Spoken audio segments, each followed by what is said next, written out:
नमस्ते विद्यार्थी मित्रांनो. आजच्या व्हिडिओमध्ये आपण डिस्कशन करणार आहे की महाराष्ट्र शासनाचा खूप चांगला जी-आर जो आहे तो आलेला आहे, पब्लिश झालेला आहे रिगार्डिंग मुलींसाठी, मुलींच्या उच्च शिक्षणासाठी.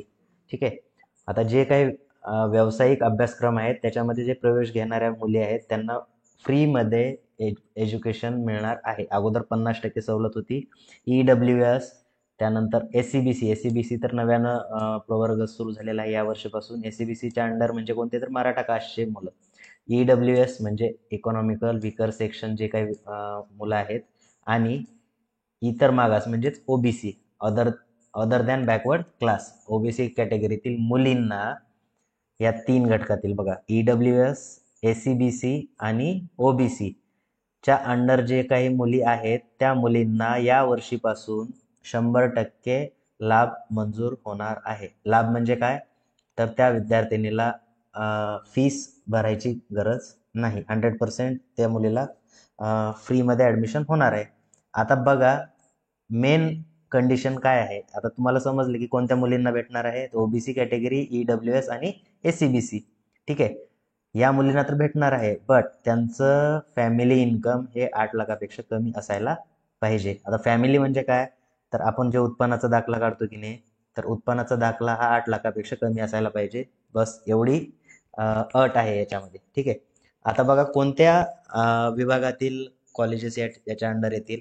उच्च व तंत्र शिक्षण विभाग, वैद्यकीय शिक्षण व औषधी द्रव्य विभाग, कृषी व पशुसंवर्धन विभाग, दुग्ध व्यवसाय विकास, मत्स्य व्यवसाय विभाग. या विभागाच्या अंडर जे काही कॉलेजेस आहेत या सर्व कॉलेजेसमध्ये फीस जी आहे ती पूर्णपणे 100% माफ होणार आहे. आता हा निर्णय कशामुळे घेतला, तर बघा, जे काही आपल्या व्यावसायिक ज्या इन्स्टिट्यूट असतात त्याच्यामध्ये मुलींचं प्रमाण हे 36% एवढंच होतं, म्हणजे आहे सध्या. ठीक आहे. तर याचं पर्सेंटेज आता आपल्याला माहिती आहे की मुलं मुली आपण एकच म्हणतो.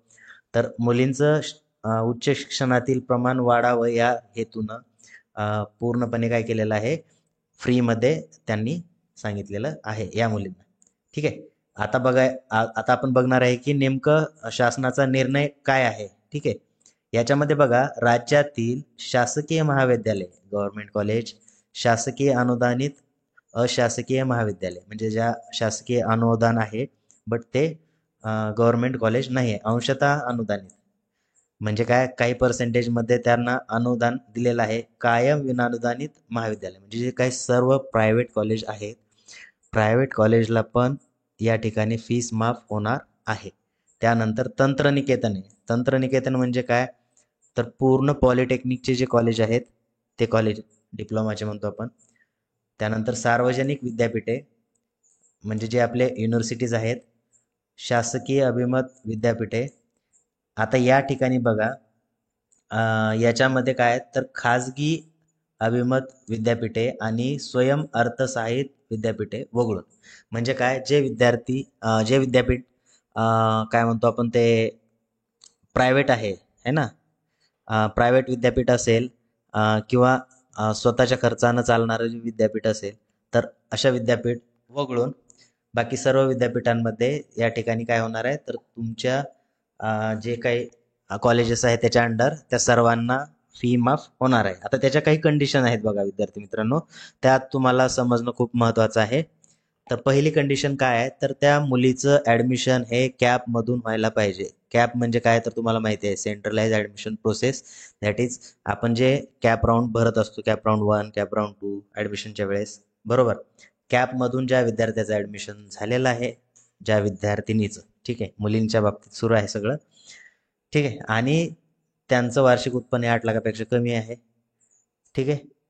अशा EWS बघा, या ठिकाणी बघा, अशा व्यावसायिक अभ्यासक्रमासाठी प्रवेश घेणाऱ्या आर्थिकदृष्ट्या दुर्बल घटकातील म्हणजे EWS, इतर मागास प्रवर्ग म्हणजे OBC, सामाजिक व शैक्षणिकदृष्ट्या मागास म्हणजेच SCBC या कॅटेगरीच्या ज्या मुली आहेत यांना या वर्षी ॲडमिशन घेणाऱ्या, त्याचबरोबर जर मागच्या वर्षी ॲडमिशन घेतलेलं असेल मुलींनी, तर या वर्षी पण त्या मुलींना फी भरायची गरज पडणार नाही. या ठिकाणी बघा क्लिअरली मेन्शन केलेलं आहे काय, तर नवीन प्रवेशित तसेच पूर्वीपासून प्रवेशित असलेल्या, म्हणजे यावर्षी ॲडमिशन घेणाऱ्या मुलींना तर 100% फीस माफ होणारच आहे. त्याचबरोबर अगोदरच्या वर्षी जरी, म्हणजे मागच्या वर्षी ॲडमिशन घेतलेलं असेल मुलींनी किंवा त्याच्या मागच्या वर्षी ॲडमिशन घेतलेलं असेल, अशा मुलींना पण काय होणार आहे, तर या वर्षीची फीस माफ होणार आहे. ठीक आहे.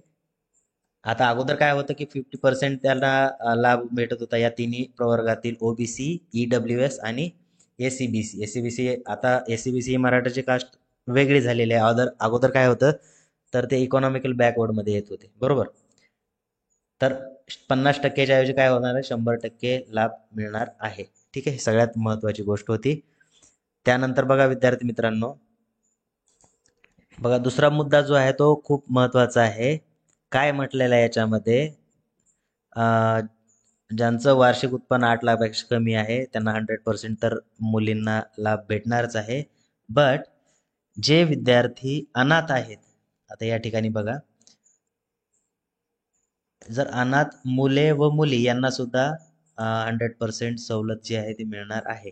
आता अनाथ मुलं आणि मुली दोन्हींना पण काय होणार आहे, 100% फी मध्ये सवलत मिळणार आहे. आता जे मुलं काही अनाथ असतील तर अनाथ मुलांसाठी 100% फी माफ होणार आहे या ठिकाणी.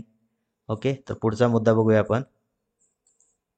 आता बघा, मराठा आरक्षण व सुविधा मंत्रिमंडळ उपसमितीच्या निर्णयानुसार एस प्रवर्गास इतर मागास प्रवर्गाप्रमाणे उत्पन्न मर्यादेचे निकष एकसमान करण्याबाबत जो निर्णय घेतला होता त्याच्या संबंधी बघा.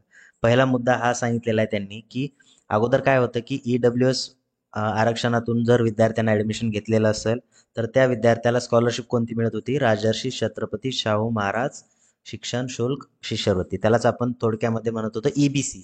ईबीसीची सवलत म्हणत होतो. ठीक आहे, तर आता ईबीसीची सवलत त्या विद्यार्थ्याला मिळणार आहे. बट काय करायचं आहे, त्यांनी एस प्रमाणपत्राच्या ऐवजी त्या मुलांनी काय करायचं, आई व वडील या दोघांचं मिळून, किंवा जर तो विद्यार्थी नोकरी करत असेल तर तिघांचं मिळून पूर्ण फॅमिलीचं टोटल उत्पन्नाचं प्रमाणपत्र त्या ठिकाणी फक्त काय करायचं आहे, सबमिट करायचे आहेत एस सर्टिफिकेटच्या ऐवजी.